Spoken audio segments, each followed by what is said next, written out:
My guest on today's podcast is a woman who I think is going to change the world, but she's changing it through love. She's always been fiercely determined to help people, to help, in particular, women who are in crisis. She was a woman who was in crisis twice in her life with a pregnancy crisis, and she aborted 2 children. When she went through that, she saw these Christians who were shouting baby killer, and it frightened her. And she wanted to help those women get into the clinic and not have to hear all of that. So she volunteered her time at the local Planned Parenthood, and she rose through the ranks quickly. She became a director of Planned Parenthood, and in fact, in 2009, actually won the Employee of the Year award, the National Employee of the Year. But she was about to experience something that changed her, and I think may change the abortion battle. It's all in a new movie that just came out called Unplanned.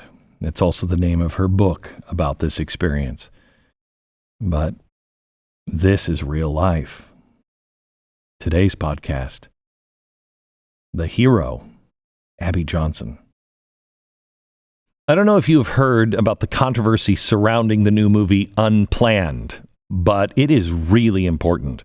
Many people are viewing the MPAA's decision to slap an R rating on this movie as little more than an attempt to prevent Christians or just people who don't have any faith at all, who are just going to take their children in, and the rating of R will make them not see it, Christians or children. This is really, really an important movie.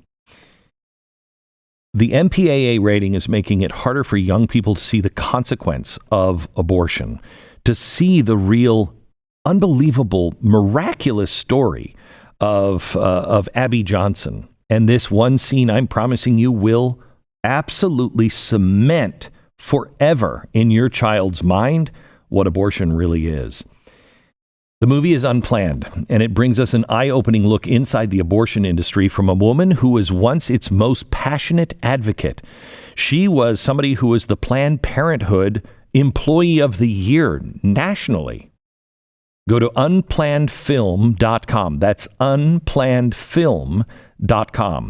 I promise that you will not leave the theater in the same way that you went in, and it will be an uplifting experience. And please bring your teenage children. Unplannedfilm.com. In theaters everywhere now.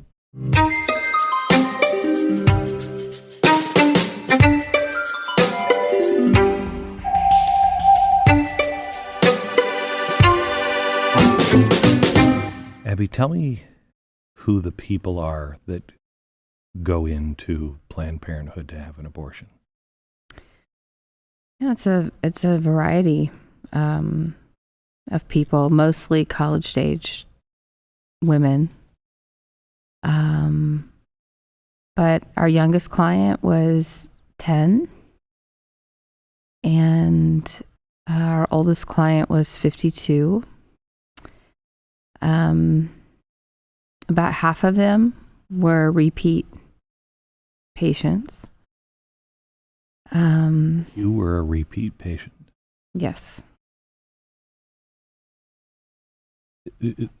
I think the pro-life movement has failed people to some degree because you're a baby killer if you go and have an abortion. And that's the message that I think I've heard from you. That's not true.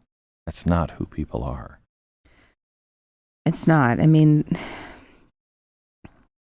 you know, I originally got involved with Planned Parenthood believing that I was helping women. And these women who were coming in were telling us thank you. You know, when I remember somebody talking about women regretting their abortion procedures. And I thought, that doesn't happen. I've never had a woman come in here who said, I wish I wouldn't have done that. They were all so thankful and grateful. And they believed the lie that society has been telling them for many years, that in order to provide for your current family and your future family, abortion is a viable option for them. So it's not like they walked in saying, I'm so excited to exercise my right to kill my baby right today. They really, I mean, I think about so many of the women. I'm 38, and my mom never had an ultrasound with me. That just was not standard practice. So I think about women during that time. They really, didn't know. So it was sort of out of sheer ignorance, I think. Women today, they know they're pregnant with a baby. So holding up a picture of a 6-foot image of a aborted baby is not helpful. That's not generally going to faze them, because they know the baby has arms and legs, and they know that.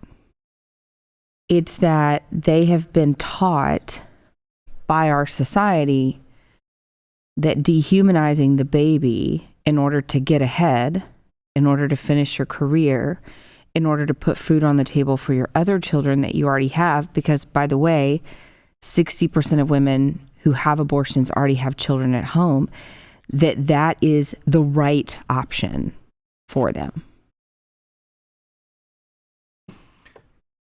When you look at Margaret Sanger and what she really believed, and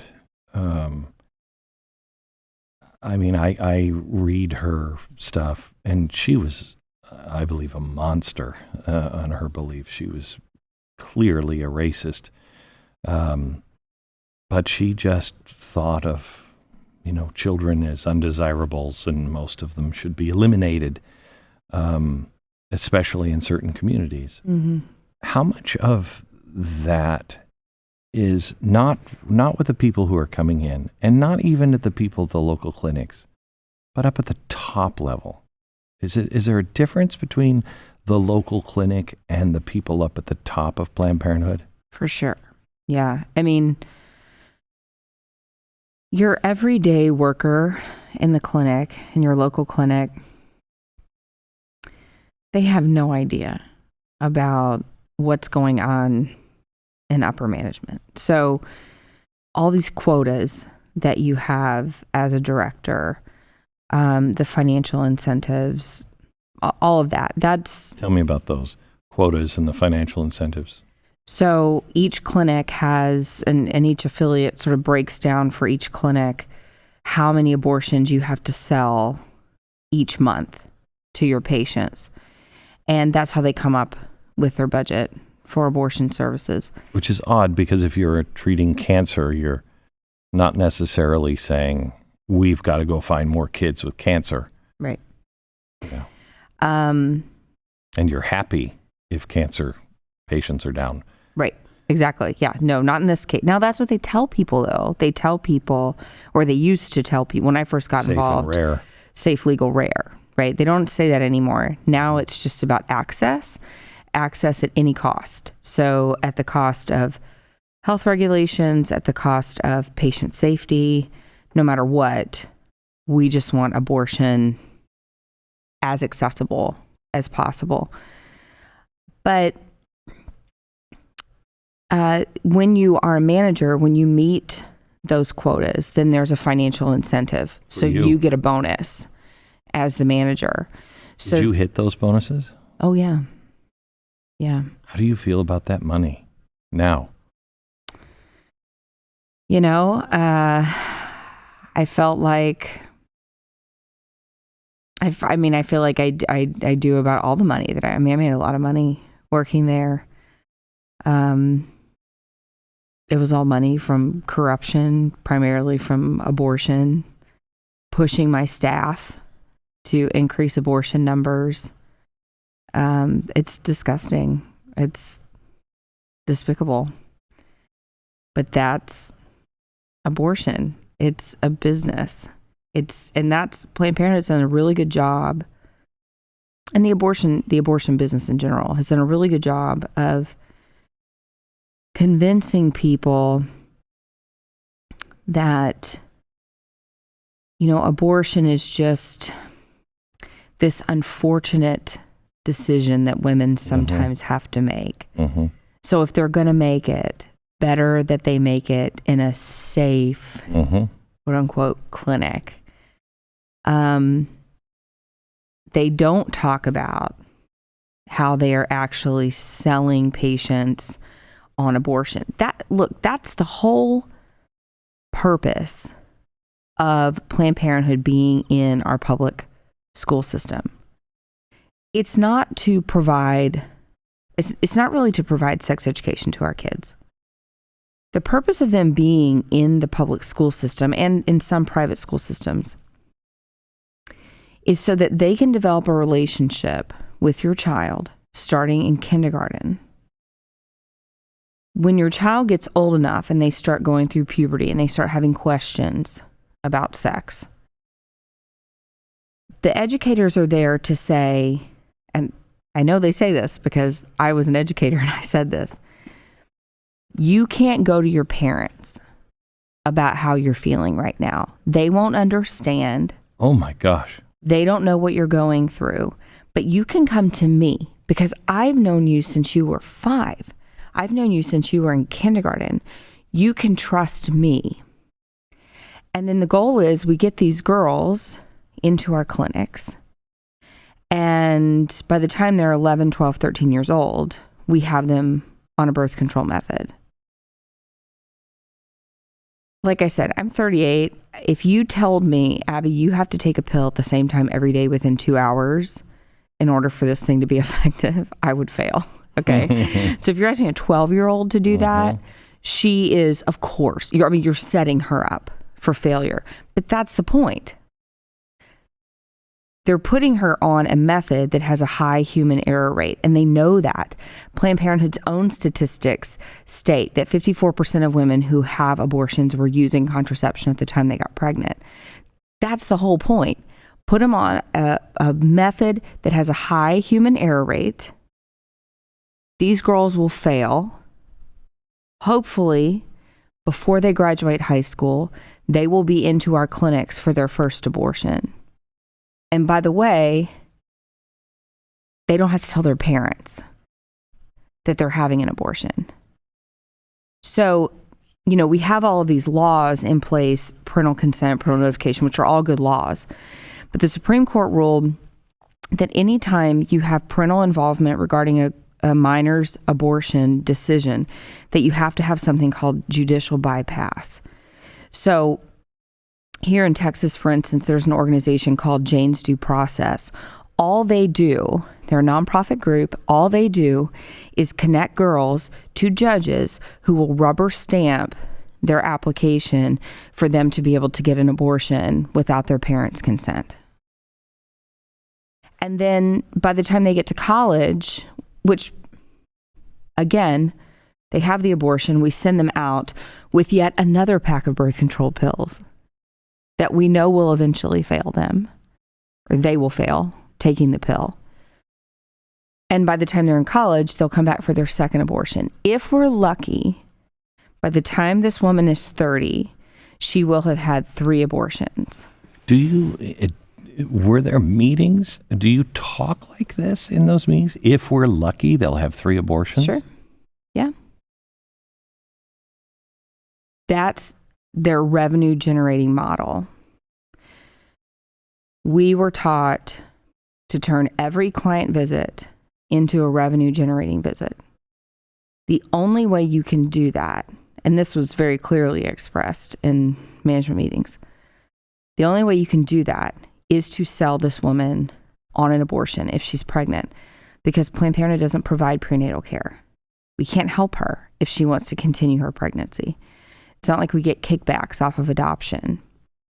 So if she comes in and she's pregnant, it is our job to sell her an abortion, and they train us then on how to sell that abortion to her. This makes it sound like, that is not the image of Planned Parenthood. The image is we are just here to provide all kinds of services, and that just happens to be one. And if somebody comes in and needs it, you're describing a scene that is much more like, I don't know, like a car salesman. What do I need to do to get you into this abortion today? Let me go talk to the manager kind of stuff. That's exactly how it is. So we had trainings on how to overcome objections, so particularly religious objections. Like what? So women would come in, about 60% of women who have abortions identify as Christian. So many of the women who would come in would say, I just don't know if God can forgive me if I do this. I don't know if this is a sin. That was a very common thing that we heard. So we were trained then through scripts to talk to them, talk through that objection. So we would say to them, well, but don't you believe in a forgiving God? Don't you believe that God understands your circumstances right now? He knows everything about you. And he understands that you're not in a position right now to be a mother. So it's this idea of presumptive forgiveness that we are pushing on these religious women who are coming in to have abortions. I mean, we had scripts for everything. If a woman came in and let's say we did her ultrasound and we're going to charge her $150 for that ultrasound, and then she's like, well, I don't know, maybe. Then we would say to her, well, if you go ahead and schedule your abortion appointment today, I'm authorized to take that $150 off of the cost of your abortion, but you have to schedule the appointment today. Is there any reason we shouldn't just go ahead and get that scheduled? I mean, you are literally taught how to overcome the objections that women coming in might have for you. And that never seemed bad to you? I didn't even see it. I mean... How long were you there? You started as... 8 years. You came in and you were a client of Planned Parenthood or another abortion clinic? Another abortion clinic. Twice? Well, another abortion clinic for my first abortion, then Planned Parenthood. Okay. And the first abortion clinic was a nightmare? Yeah. And they gave you the morning after pill? No. I had the surgical abortion there. Surgical abortion. Mm-hmm. And then the second abortion? Was the medication abortion. And that was That's the RU46. Right. Yeah. And at least in the film. Yeah, it was even worse in real life, yeah. And is that what it's usually like for women? Yes. Yeah. But we would, well, so it sort of became a joke at the clinic because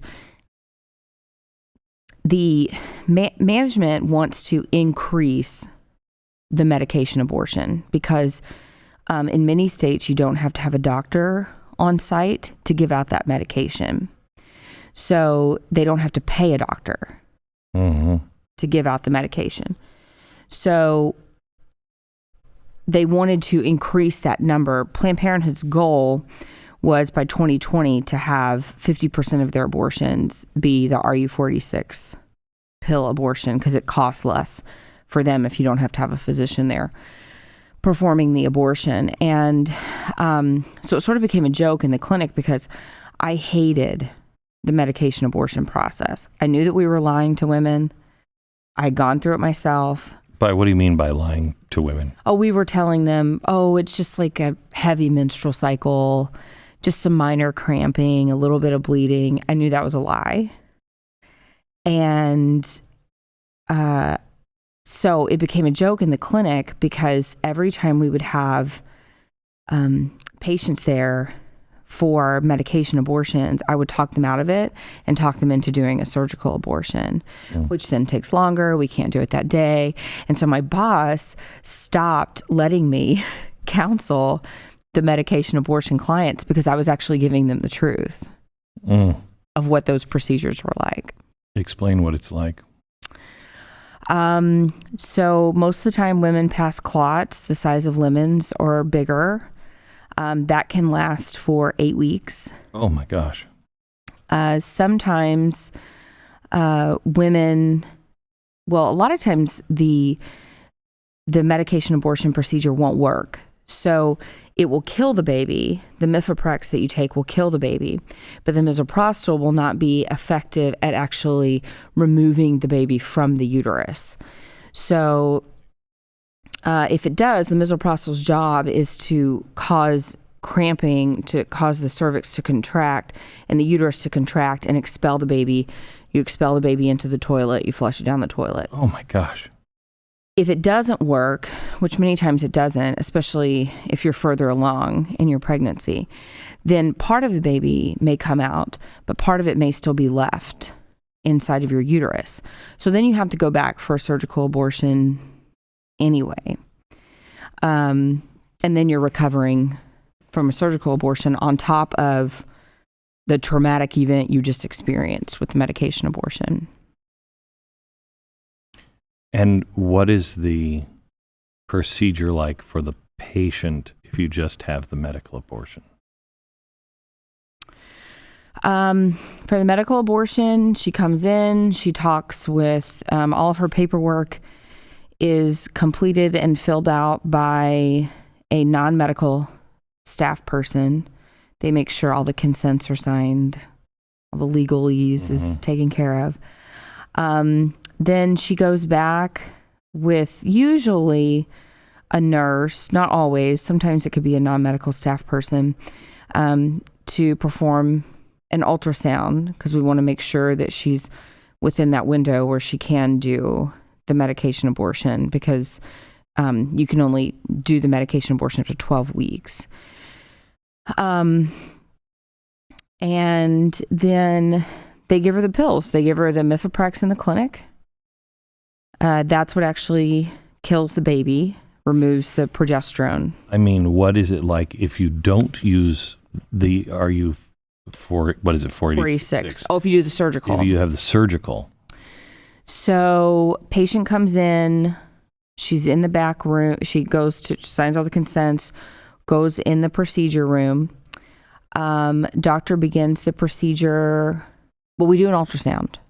We only did an ultrasound to determine how far along she was in her pregnancy so that we would know exactly how much to charge her for the abortion. The ultrasound is rolled away, and then the doctor... Mom never sees it. No. Yeah. No, you don't give her the option. You don't tell her you're doing it or anything. She's sedated immediately, so for that reason. For that reason? Yes.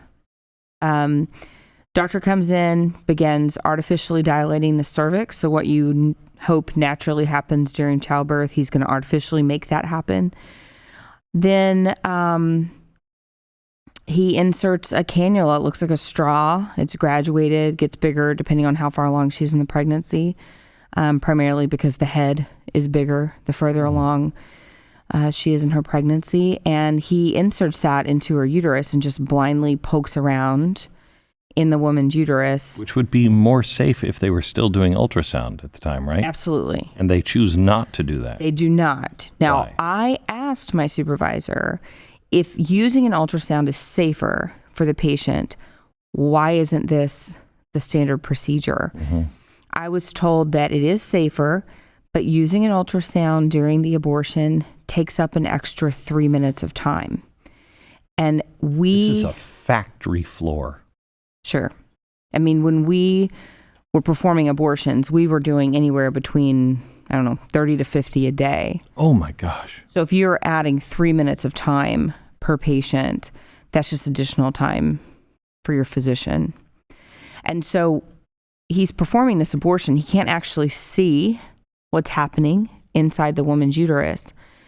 So it's no wonder that we see such a high complication rate with uterine perforation, where the doctor pokes a hole through the woman's uterus, because he can't see when to stop. He can't see where the end of that uterus is. And then after that's completed, The woman goes into the recovery room for a maximum of 20 minutes. And everything that was suctioned out of her uterus, the baby, goes into a lab. And in that lab, there's a technician there that reassembles the parts of the baby to ensure that everything was removed from the woman's uterus. Because if we left a leg or an arm or something, she could develop she could become septic, and that can be fatal for her. How do people who are reassembling these children handle that?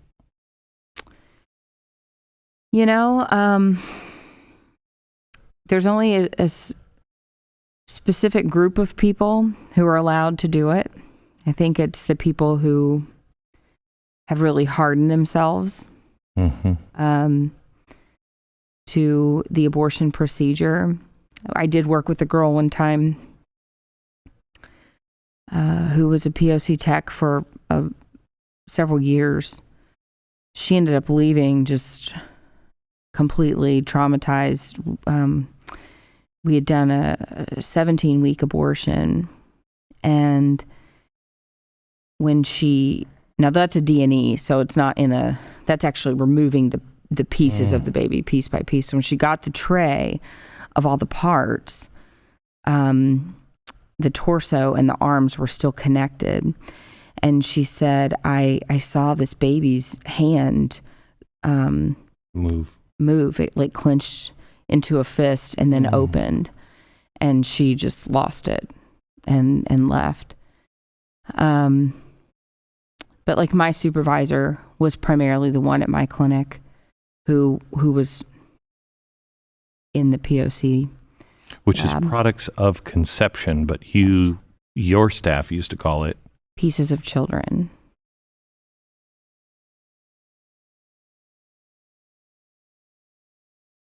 What's the oldest child that would go through that you saw go through? The oldest that I have seen was around 18 weeks in our affiliate, but that's technically 18. That's what they wrote down. But I think, it was probably more like 19, 20 weeks.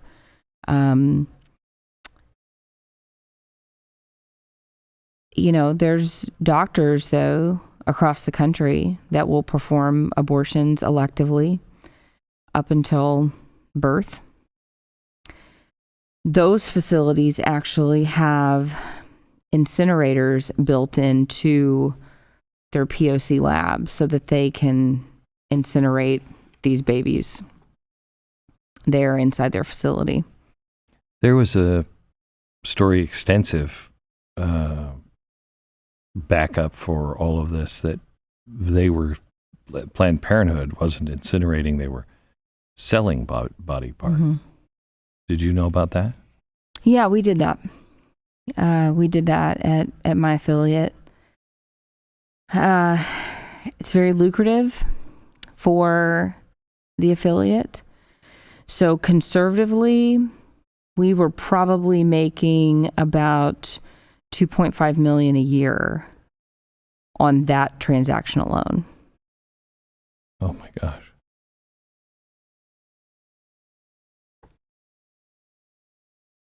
Tell me about the day that you were called in to assist. Yeah, so I wasn't often called into procedure rooms. I was clinic director. I was sort of administrative, not... How long after this, when did this take place in relationship to your Employee of the Year award? So I received that award in April of 2009. This was in September. Okay, and you were proud of that award? Oh, yeah. Yeah. And you got it because you're making so much money? Mm-hmm. Yeah. In the movie, it shows that at that point, you started to question, and there was a beginning of a falling out. Did that happen? Yes. A couple things had happened. We were breaking ground on our new facility in Houston that was built in order to perform abortions through 6 months of pregnancy, which was a little too far for me. I felt like now we're dabbling into viability issues, and that was my line in the sand.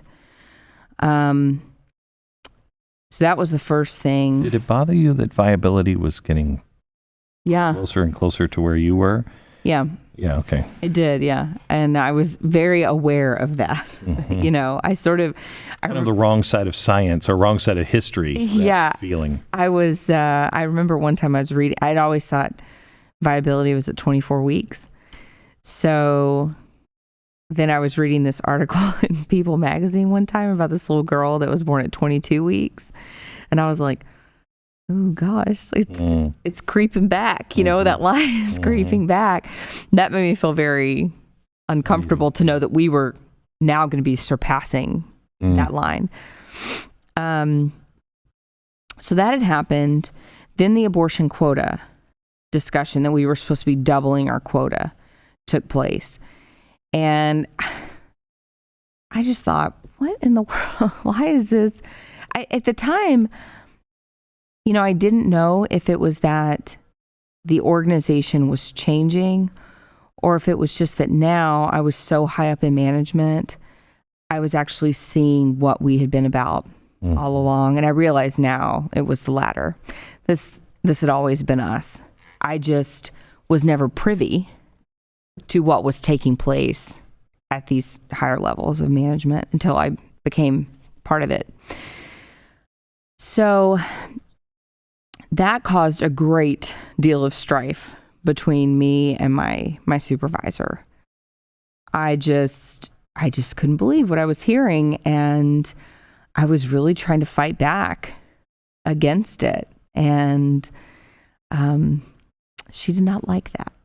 So, you know, she did not like that I was going against her orders and being combative and arguing with her. So there had been some tension there. And that was really the first time where I remember thinking, maybe this isn't where I'm going to be for the rest of my life. I thought that I would retire with Planned Parenthood. And that was really the first time where I thought, maybe not. Maybe there is something else out there for me. Never thinking, maybe I'm going to be pro-life one day. But just thinking, you know, maybe this isn't it.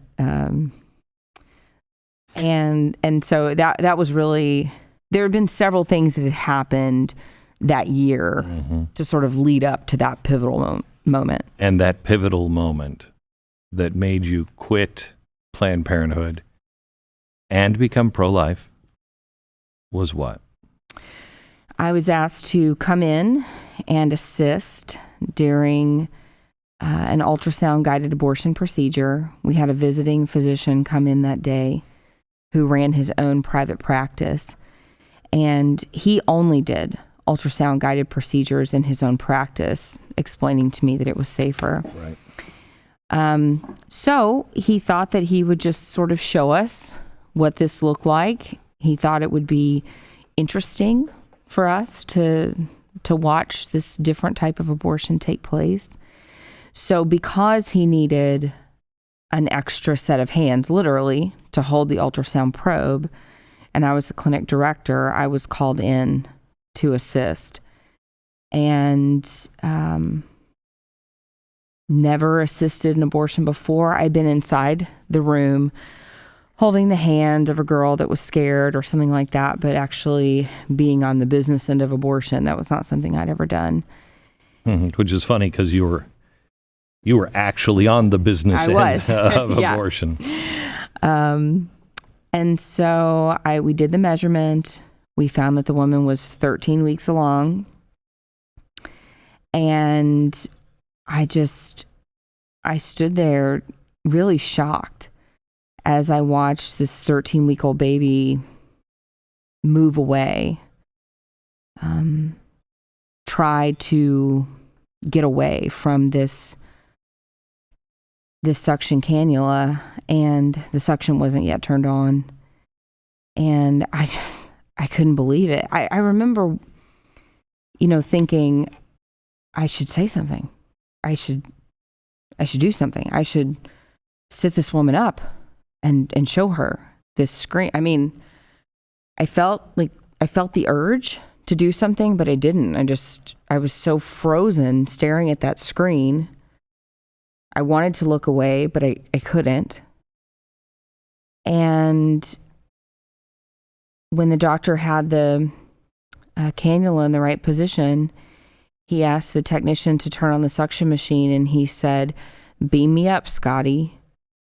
And I watched this baby,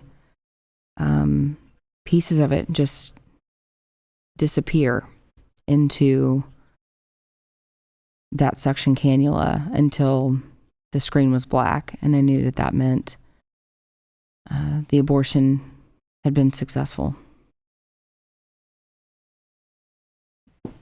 What'd you do after that?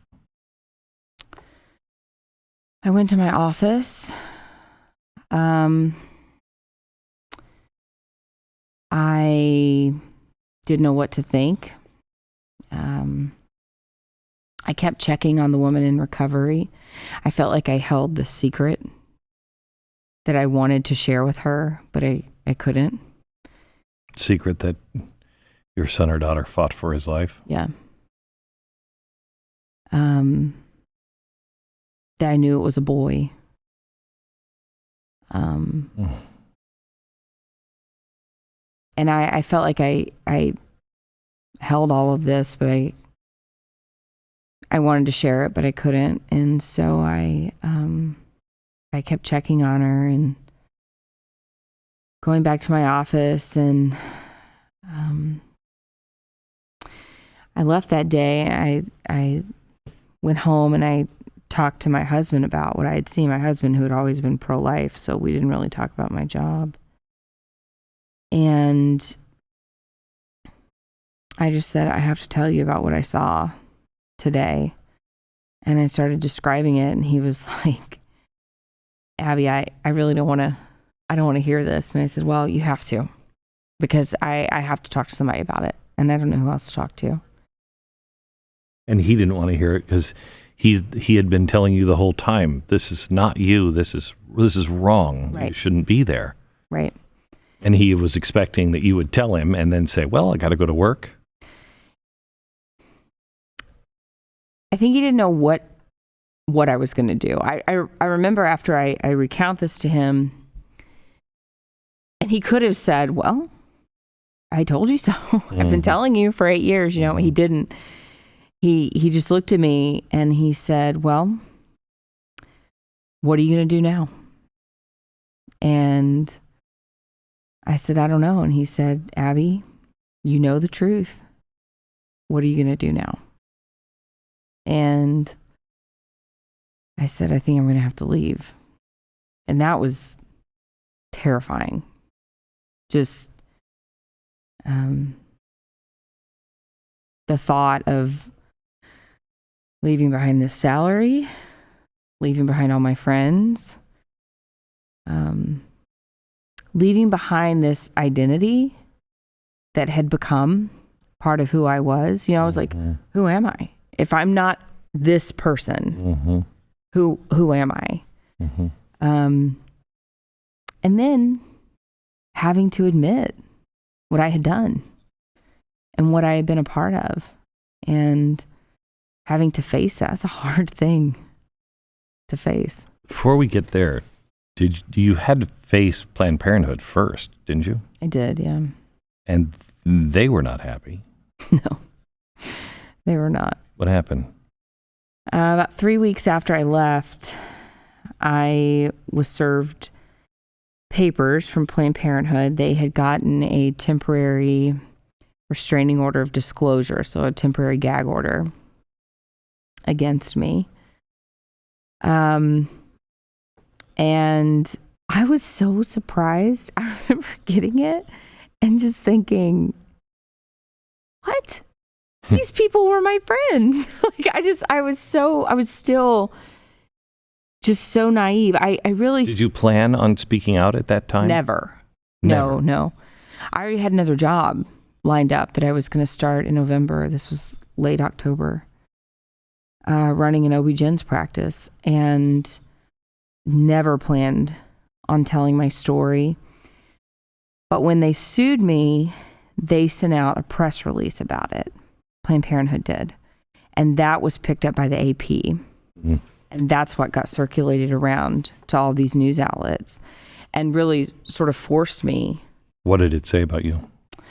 It just said that they regretfully had taken action to protect patient confidentiality, and that they were seeking a permanent restraining order of disclosure against me, which then the media was like, well, what does she know? Right? Mm-hmm. That piqued their interest.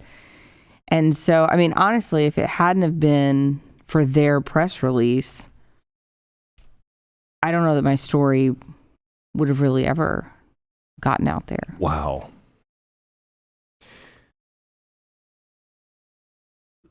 Take me through the trial. How long did it last? In the movie, it was, a minute. Yeah, I think it was like 53 minutes total. We went in, and of course, I knew all their attorneys because I'd worked with them before. So it was all very awkward for me because here's like Planned Parenthood board members and my supervisor and my two best friends who were now testifying against me. And I just thought, oh my gosh, what is happening? I honestly thought they would respect my choice. We're selling baby parts and killing children. They should respect your choice. I thought, well, because you were in it. You were honest about it. You honestly didn't see the problem. You honestly thought that the people who were Christians out front, who were wearing the death mask and screaming murderer, you honestly were trying to protect those women. Yes. And so you didn't realize at the time that so many of them knew exactly what you had just found out, and they didn't have a problem with it? I mean, I was just so naive at that time. I just thought, well, I'm going to leave, and Planned Parenthood is pro-choice, and now I don't believe in abortion, so they're going to respect my choice. Yeah,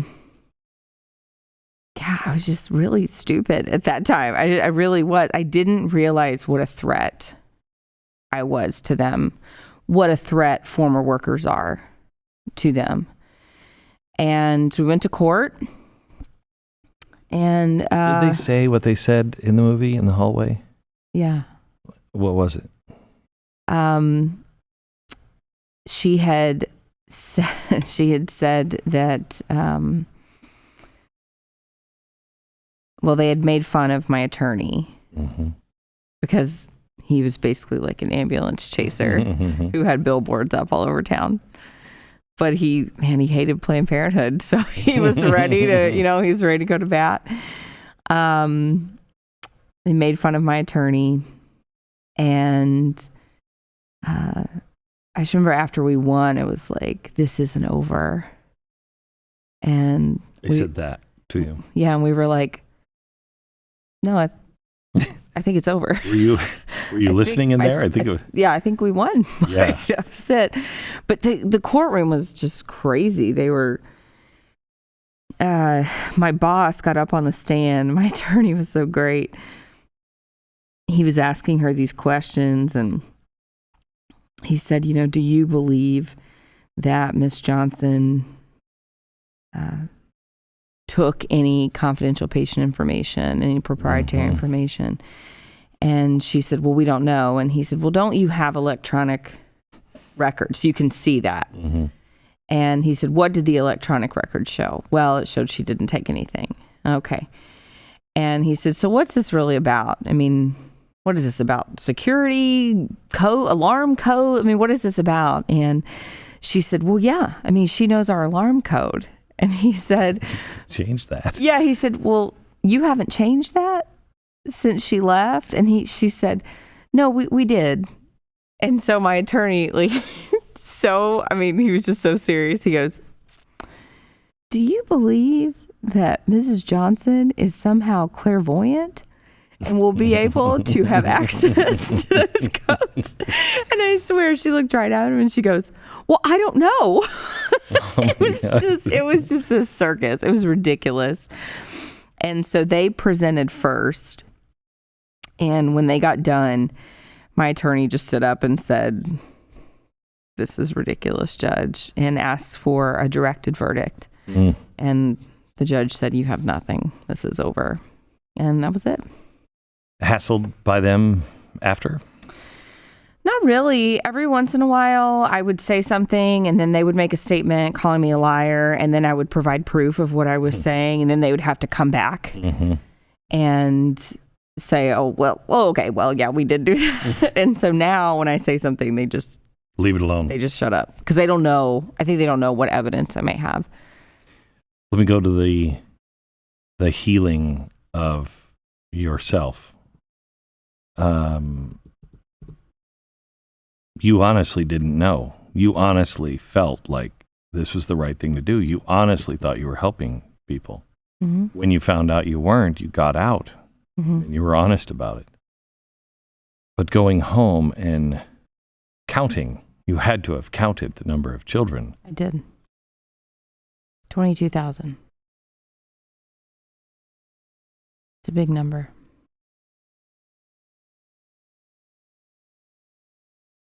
And as you were counting those and you were in that space, what were you thinking? Well, when I was first counting them and I came to that number, honestly, I really didn't know how to live with that kind of burden.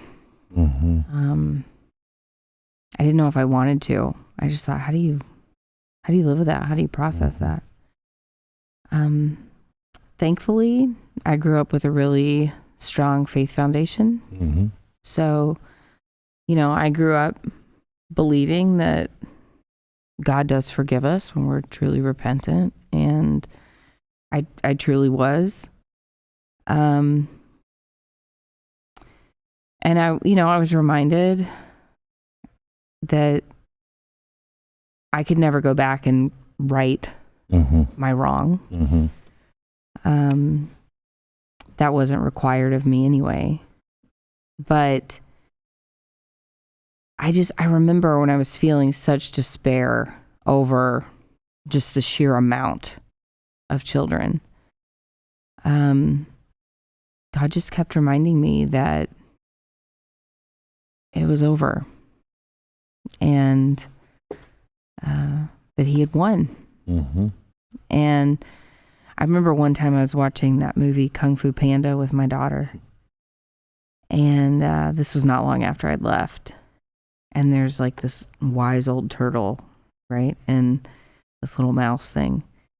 And the turtle's dying and the mouse is talking to him. And the turtle says, do you know why today is called the present? Because it is a gift. And I thought, that's so right. I can wake up every day and relive my past and wallow in that for the rest of my life, knowing that I can never change it. I can never go back. Or I can release myself of it with God's help. And I can live every day right now for him, doing the best that I can do by doing everything I can to save the unborn, to facilitate healing among men and women who have been touched by abortion, to help bring abortion clinic workers out of the industry. And I feel like when you're living in that space, when you're living in the present, God doesn't really allow you time to continue to go back because you're busy. You're busy fulfilling His will for your life.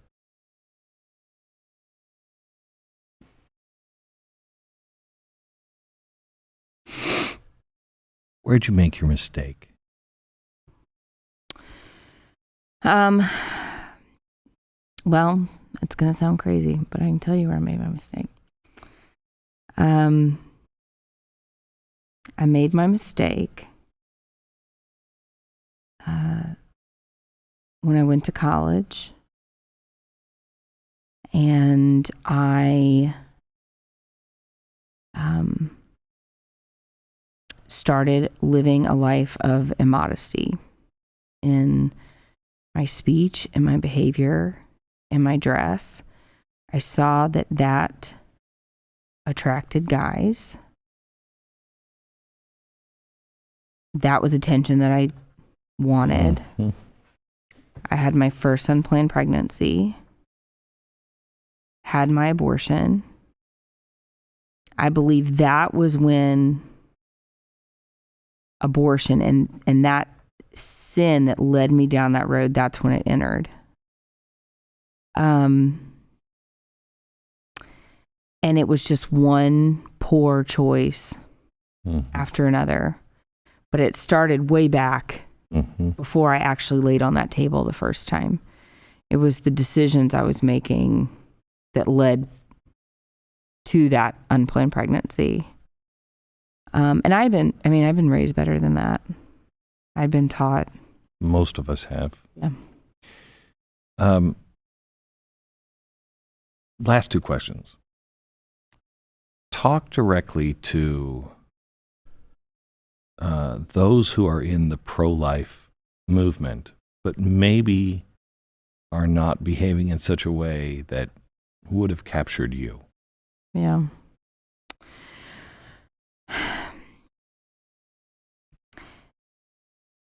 I hear sometimes people who are less effective in the pro-life movement say, well, I just have to do what God's telling me to do. God is never going to tell you to yell at a woman who's in crisis. That's not who God is. Mm-hmm. He is never going to tell you to intimidate a woman who is scared and feeling vulnerable. Right. There are lives literally hanging in the balance here. Our effectiveness should be of utmost importance. And I think we have a skewed... I remember one time this lady got super mad at me because she said, well, God tells me to bring these signs and to talk to the women the way I do. And she said, he tells me. And I said, when I worked in the clinic, I thought God was telling me to work there too. I said, sometimes the voice you hear is not God. Mm-hmm. And God is never going to force himself on anyone else. I always say God's a gentleman, and he works off of invitation, not by force. Mm-hmm. And all you are doing is creating a safe haven inside the abortion clinic. This is not about us being right and them being wrong. There was some saint that I don't know who it was, but he said, win an argument, lose a soul. I'm not trying to win an argument here. I'm trying to save a life. I'm trying to save a woman from a lifetime of regret and shame. That matters. And our behavior toward that woman is really the only thing that matters when we're on the sidewalk, because we can't save her child unless we reach her first. And that type of behavior, just this over the top behavior, it's never going to bring anyone to you. There's never a time where a young woman in crisis is going to say, I want to walk up to that lady that's calling me a murderer. It doesn't happen. Now talk to the woman who's in this situation, or girl. You know, it's a scary thing to be in a crisis pregnancy. I've had a couple, and I think we live in a society where secular feminism is running rampant and telling women everything that they can't do, and exploiting their weakness and exploiting their vulnerability. And women come to me all the time through email or my website, and they'll say, Abby, I just can't do it. And I just tell them, you can do it. You are doing it. And I'm going to be there to help do it with you. We are not meant to parent, to live in isolation. We're meant to do it in community with help. Mm. And there are so many people in the pro-life movement who want to, pregnancy resource centers, who want to come around these women who are in crisis and truly accompany them on their journey. And so I would just encourage women to find those people who want to be your cheerleader, because they are out there, and they're probably most likely through your local pregnancy help center. It's an honor to meet you. It's an honor to know you. I think we live in the age of miracles again. And I think we're going to see an end to this, because it's barbaric. You look at it with the eyes from 100 years from now. Yeah. They'll look at it as slavery. Right. We're on the wrong side of history. And you will be remembered as, I hope, one of the real keys to turn this engine off. Thank you.